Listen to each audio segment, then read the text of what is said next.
Anong mensahe ang kailangan nyong marinig ngayon o within 1 week from now? Nahulog na to.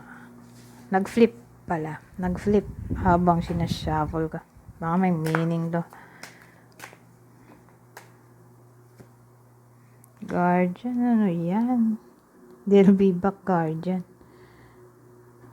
Baka darating ang spirit guide. Kaya lang, di naman lahat ay gifted ng psychic ability. So, di ramdam. So, anong meaning nito?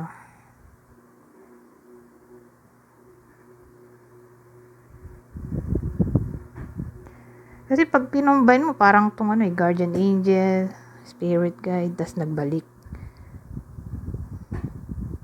Diba? Ano yan? Tas di nyo naman alam. Dahil na kung, yun nga, di gifted. Di parang di ramdam tong mensahe dito.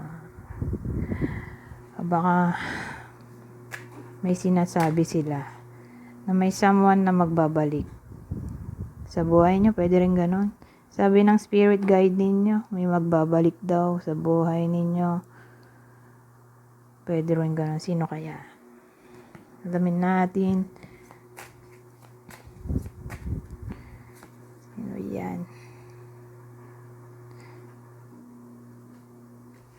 Someone na nawala na sa buhay ninyo. Death card to eh. May someone na magbabalik, someone na hindi nyo na nakakausap o baka ex to.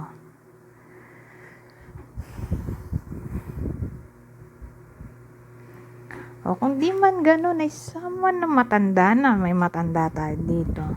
Lalaki siguro. O sabihin natin father figure, lolo, tatay, o mukhang ganun. Yung itsura.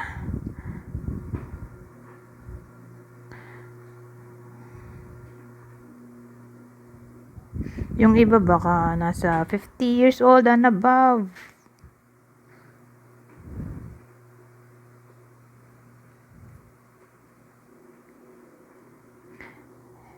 Auntie? Ay, auntie. Uncle siguro, lalaki. Parang lalaki, who knows.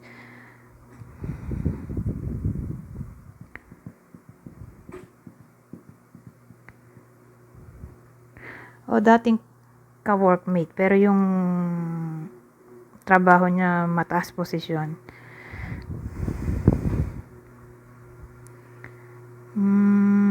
Ibang senaryo, genderless na to. Someone na good looking.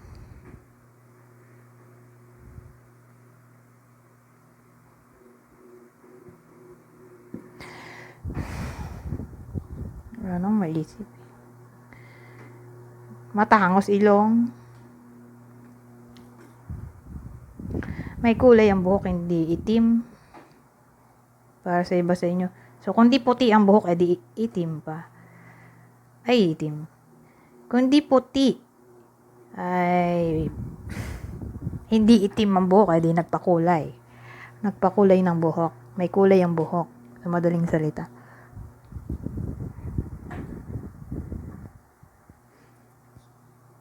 O makapal ang buhok. Malago ang buhok. Kaya parang ganyan, no, si lolo. Ay, no. Matanda na, malago pa buhok. Anyways, lumayas na tayo dyan.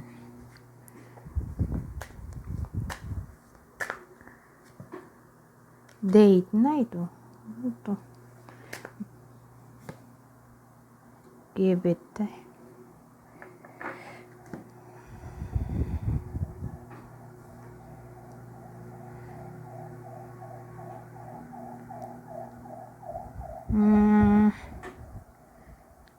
Pag ganyan kasing senaryo, halimbawa lang, yung iba sa inyo gusto ng date. Gustong lumabas para mag-date. Malabo. Within 1 week from now, kasi patience din to. Parang patience, card ng patience to eh. sabihin natin nanliligaw yung iba sa inyo. Parang hindi pa masasagot para lumabas, makipag-date. Malabo pa. Pero kung in a relationship, gusto makipag-date ng babae, niyayakag niya lumabas yung partner, malabo.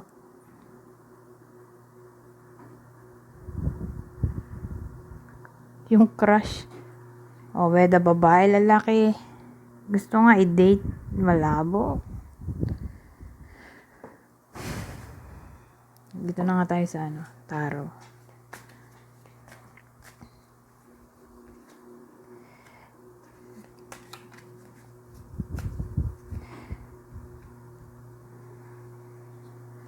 Ito, 7 of Earths.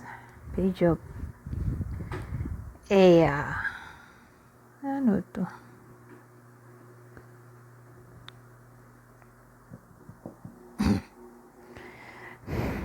So, ang dating. Kasi work card din naman to. Sabihin natin may nag-spy sa iba sa inyo, whether love interest to o boss. Parang may lagi nakatingin.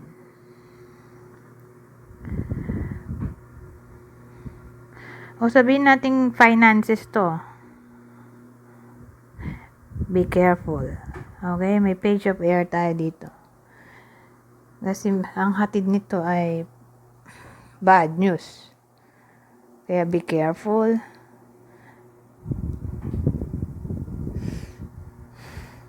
Parang watch out sa pagbili o paggastos. Kailangan mag-save ng money.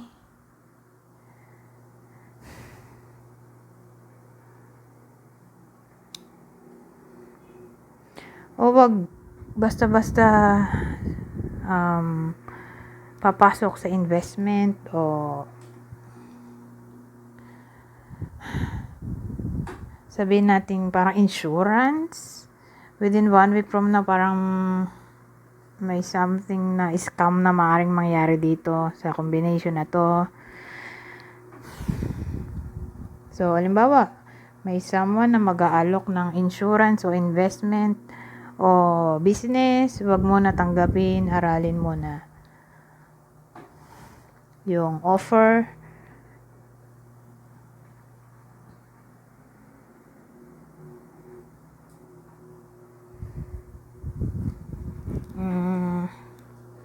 Ito last na to.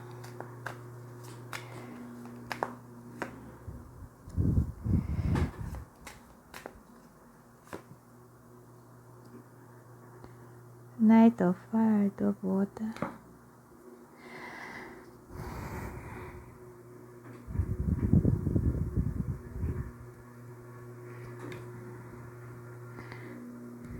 Sabihin nating playboy, playgirl, yung someone dito, ito, mukhang ditino na, pero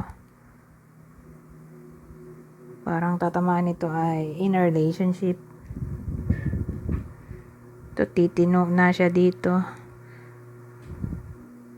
O sabihin natin nasa friends with benefits. Ganun lang yung connection nila. So, may intimacy na maaaring mangyari within 1 week from now. Sabihin naman nating single.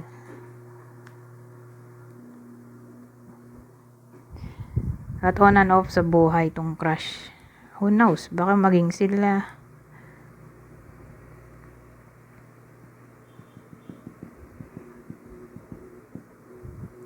Anyways, hanggang dito na lang. Goodbye for now.